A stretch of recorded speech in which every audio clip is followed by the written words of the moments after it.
Well, hello there, fresh from 2019. It is me, Minnie, one of your lovely dames, and 2018 was great, but it devoured the rest of the dames, so it is just me. I've taken over. Dame Patrol is just me walking around by myself. No, I'm just kidding. While 2018 was fantastic, Amy and Stephanie party-hardied a little too hard there in the Dame Den, and with that, their Dame drinks. I'm just kidding. They are just a little sick at the moment, unfortunately. So it is just me holding down the Dame Den today. But from behind the Dame desk, you have another voice with me. I have our lovely producer, Dan. Hey, Producer Dan. Hey, how's it going? Pretty good. I am the now officially known strongest Dame because 2018 did not devour me. Because you are the only one still standing. Because I am the only one still theoretically standing. Mm-hmm. Well, hooray. I know, right? Yeah, 2018 was a really interesting year, and one of the great things about 2018 was we started the Dame Patrol. Heck yeah. So bringing this podcast together has been a great effort on all parts, and seeing the opportunity to look forward to 2019, which we're going to be talking about in a second, is kind of exciting. So, aw, that just warms the cackles of my heart that grew 3 sizes just right now. The cackles of your heart. Yep. On top of being the strongest Dame standing, it's because I'm the most sarcastic. That's why I'm the strongest one. Speaking of strong, we got a strong year coming up with events and stuff that are coming down the pipeline for the Dames. Oh, yeah. But, of course, before we get into our events and everything, we have to talk about our lovely Dame Den here. We have Empire's Comics Vault, which is located in 1120 Fulton Avenue. Hold on. Do I get to do it this time? I mean, I guess you can do it this time. Are you ready to do it? Sure. Do you want me to lead you into it? You might have to lead me in. Okay. We have 1120 Fulton Avenue. Sweet K. Look at that. Very nice. We're not as sweet as the three of us doing it, but you know what? I'm going to call us the Savory Sibs. There we go. Yeah. Hey, it works. Mm-hmm. I thought it sounded good. It did. Great harmony. Yeah. Exactly. Salty and crunchy, just as good as savory should be. Oh, man. It sounded like now I'm hungry. It sounded like a fruit snack or something. That's exactly what we are, Eddie. There we go. A bunch of fruit snacks. All right. So you did mention all of the stuff happening for 2019. We have a lot coming down the turnpike, actually. Yeah, we do. Especially movie-wise. There's a lot coming out. While 2018 was a good year for us here nerds, 2019 is proving to be a pretty decent one as well. It's true. We've seen a lot of great, awesome films in this past year, and right now we're in the midst of award season, so a lot of those are getting recognized. But a lot of the anticipation is still for this year coming up, because some of the most anticipated films coming out of the biggest names and biggest studios are going to be coming to the theaters this year. They are. And it's pretty exciting stuff. I mean, one of which, of course, is being in Sacramento, we have to lay into it and we have to be excited for it. It's Captain Marvel. Of course! That's going to be fantastic. What kind of ridiculousness is that if we don't talk about Captain Marvel? I mean, sacrilege, honestly. It'd be complete sacrilege. It would be complete sacrilege. And because we're so excited for Captain Marvel, there's going to be a lot of cool content coming out from us, from our brother podcast, the Capeless Crusaders, and perhaps from the network. Who knows? We have to confer with the rest of the council on that, so stay tuned on that one. We have to go consult with the crystal ball, is what she's saying. So, yep. Just to say, we're kind of telling about a lot of stuff behind the scenes. We have a crystal ball. We do. We're cool like that. So. Yep. And occasionally there's some Loteria tarot cards going on occasionally. I thought you were talking about playing bingo. I was like, oh, I got a bag of beans in the car. We can go play some bingo. Yes. But it's cool that you mentioned Captain Marvel, because once that hits the theaters, I think a lot of people are going to be talking about that film. But as well, from the theaters, from that same company, we're also going to be getting the follow-up to last year's really big Marvel film, which is Infinity War. Yes. We're going to be getting Endgame coming out this year, and I think that's going to be pretty exciting as well, because a lot of us are still in tears when it comes to what happened in Infinity War, and I still can't watch Spider-Man in that last scene without, like, sniffling here and there. And just, at least just a little bit. There's nothing in my eye, guys. I swear. Well, no, it's just dust. That's the point. Dust in the wind. But now we're going to see the follow-up and hopefully resolution to that story, and that's one of the bigger films that I know I'm looking forward to this year. Okay, so, very nice, very nice. Anything coming out from DC you're looking forward to? Perhaps Shazam? Shazam looks actually really interesting. I was just talking about that today with somebody. Shazam looks like what DC should have done when it came to out. Yeah. Shazam is the type of character that you can't be dark and brooding with. Mm-hmm. You can't do what Zack Snyder did with the first Man of Steel, or even his touch in Batman vs. Superman. Yeah. You can't have those types of color palettes in this film, and it looks like Shazam is going to be a fun film. I know there's a lot of people who are uncertain because so far out of DC, they haven't had a chance to be, funny and have those instances. But this looks like a great opportunity where they could shine in that. It looks like a good, definitely follow-up from Aquaman. That color palette that they started there, kind of the more lighthearted feel to it. I'm looking forward to it. I am tentative because the supersuit looks a little too padded for my taste. It does. It does look a little funky. Yeah, but I'm excited to see the young actor as well, from going on being on Girl Meets World to more of a theatrical action flick. I'm very excited to see what he can do. Not to mention, it also has another actor that I think you're familiar with, Jack Grazer, Yep. who played a really interesting film that I think both of us really enjoyed in It. And so, talking about 2019, the follow-up to that film is actually scheduled to release this year. And so we're looking forward to It Chapter 2. Yes. I hope they still are dealing with that running joke of the placebos. I hope the placebos are still going to be in there. If you've seen It, you know exactly what those placebos are. I'm very excited for that. I still have some issues with the actress, Jessica Chastain. I love her, but I was still rooting for Amy Adams to be in there. But she's hoping for a last-minute actor change out of this entire thing, doing the whole Kevin Spacey thing in that Money movie that he got pulled out of. I mean, that's how Moneyball was. But it's going to be great because I think one of the awesome things that It did was the first film, it restructured the way people saw that film because the original was made for TV. So it had a lot of hokey, scary parts. It was still great. I mean, Tim Curry was phenomenal, but all in all, like some of the effects and even the creature work on it, and the practical effects were kind of ridiculous for the time. Yep. And seeing this last film really just sent my horror taste buds soaring, and I'm excited to see what they're going to do in the follow-up. Oh, for sure. And just the idea that it was like Stand By Me with horror elements to it. Yes, completely. And that's what that story should have been from the get-go. And unfortunately, being a TV movie, they didn't get to do that, though they did drag it for 3 hours. So, speaking of stories that should be, Star Wars Episode 9. Oof. That's one of those movies that I don't know if I'm as excited as I was before. I am not. I'm certainly not. No. It's going to be very interesting how they're going to manage this film. And although all the other films have been okay, this last film was really rough. Han Solo was really rough. Han Solo was rough enough to end spin-offs. Yeah, completely. Completely end a chapter of Lucas film. Yep. Development. So, with Episode 9, that's interesting that all we know so far is that they're doing a time jump, and we know they have to do a time jump because literally nothing happened in the last movie. Yeah. No, completely. There's nothing of importance that happened in that film other than the fact that somebody ran a space cruiser into another space cruiser. There's so many things wrong with that in the Star Wars universe that we could fill an entire episode just solely on that. But I'm going to put my nerd self back into the corner, back from whence it came, and kind of talk about some of the other big pluses that are coming out this year. We have a lot of live action adaptations. You got The Lion King coming out this year. Is that live action? That's a really live tree. That is a live boulder. Well, I mean, they're calling it live action. It's going to be interesting hearing Childish Gambino do the voice of Simba as he's grown. I mean, but come on, Beyonce is Nala. That's going to be fantastic. Beyonce is going to be Nala. I'm pretty sure she's going to do her own singing as well as the lion. I would hope. Lioness. I mean, we get James Earl Jones coming back as Mufasa. Yeah, Earl Grey. Yep. So that's going to be interesting. Also, we're going to be getting Aladdin. Sorry. Yeah, Aladdin's coming down the turnpike as well with the Pink Power Ranger as Jasmine.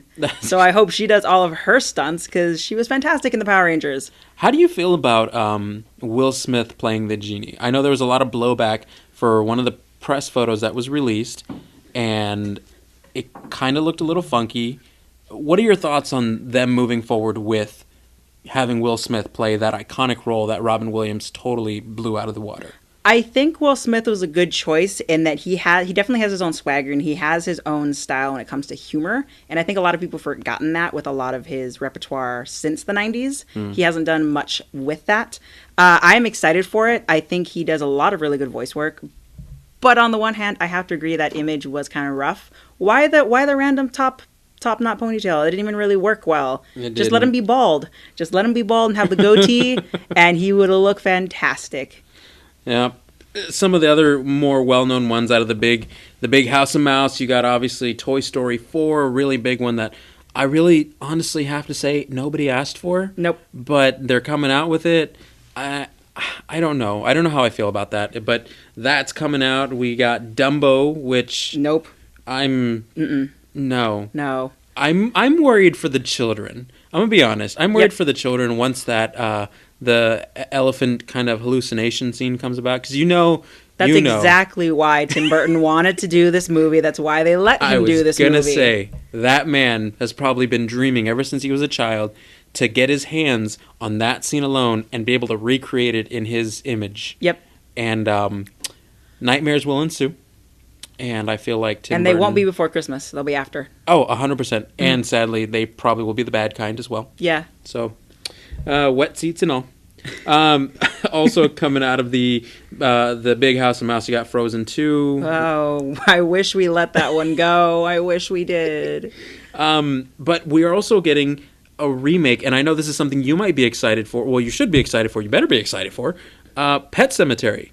Yes. Yeah, that actually looks delightfully creepy. Yes. And it looks like they're actually focusing on the isolation aspect of it, which is something that I don't think the original, while great, did not do well. Yeah. So I'm excited to get the isolationist aspect of this and watch this family slowly lose themselves. Yeah. As depressing as that sounds, it's going to be delightful for me. Well, and you're talking about the isolation aspect. I mean, that was all some of the bigger highlights from the book. Yep. And unfortunately, we live in an era where people don't realize certain films that have been coming out are based on books. Those large, big, the tomes. multi-papered themes that, people end up reading. Those are called books. And so some of these stories, some of these films actually hail from great books like Pet Sematary. Stephen King is a phenomenal writer. Is he? Okay. I think he's a phenomenal ideist. He has really good ideas. I don't necessarily believe his writing style is that great, but he gives us some really great ideas. I'll give him that. I'll give you this. He's a very prolific writer. There you go.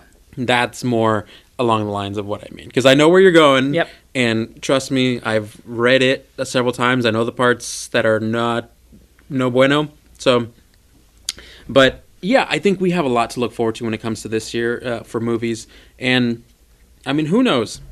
We may actually find our next great heroine in one of these films that's coming up that we may not even expect it to.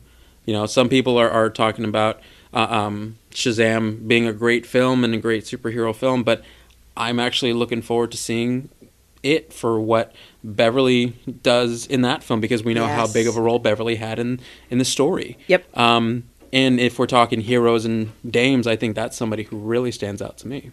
Oh, for sure. And I'm very curious to see if they touch upon that sci-fi aspect of it, because that's something that a lot of people forget, is that it does get very, very sci-fi and multidimensional.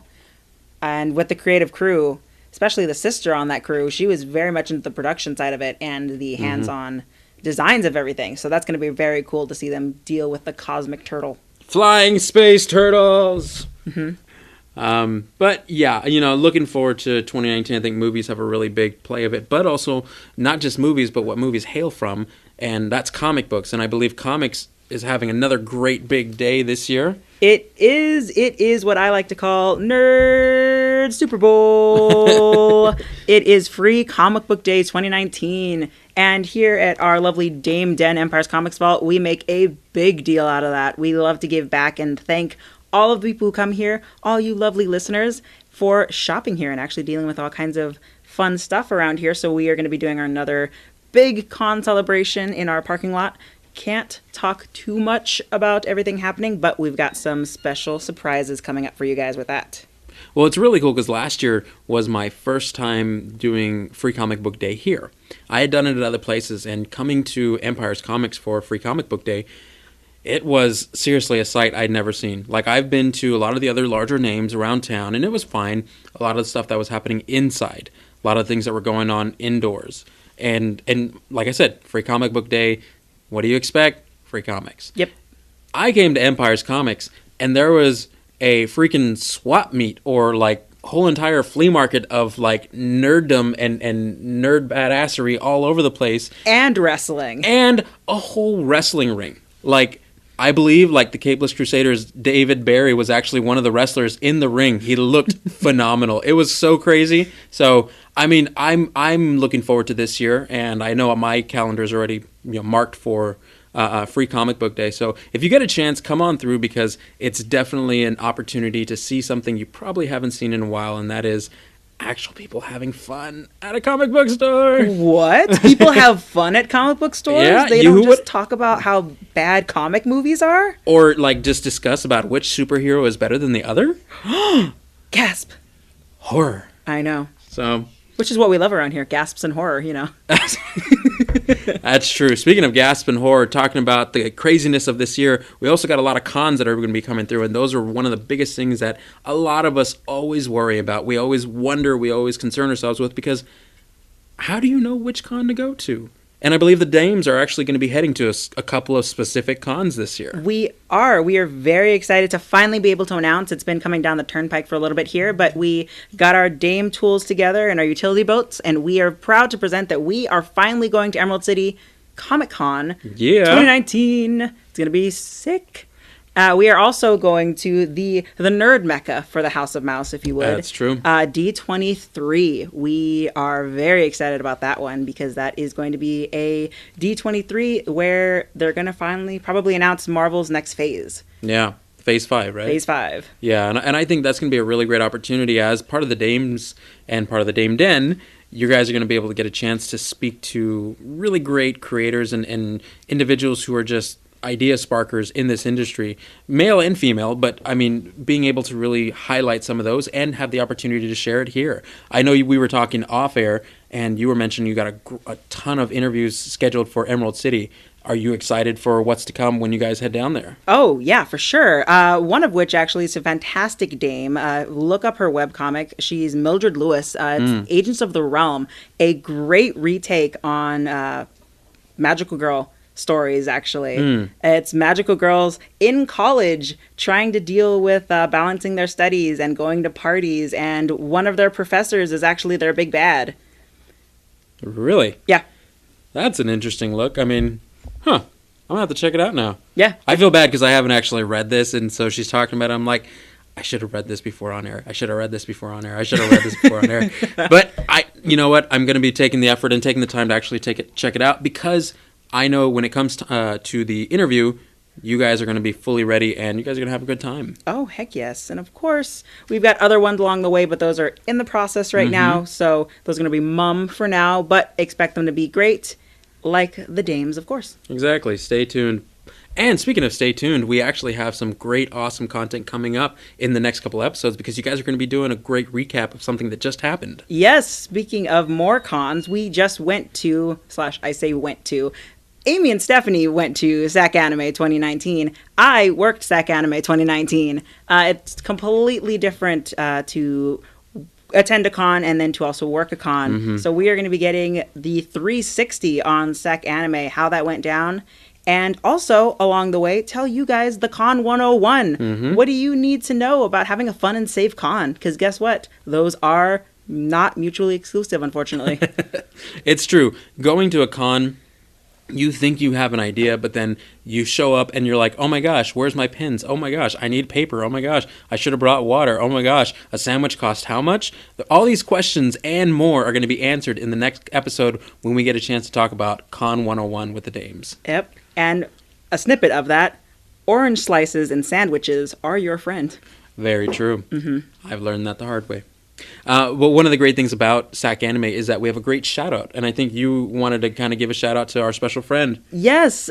So Amy and Stephanie met someone fantastic. Her name is Sarah. She runs the Ink and Quill, so it's a fantastic little locally owned business. She makes scents based around your favorite nerdy things. So she's got a scent from Mass Effect, like an actual scent from Mass Effect that I am told sounds and smells amazing.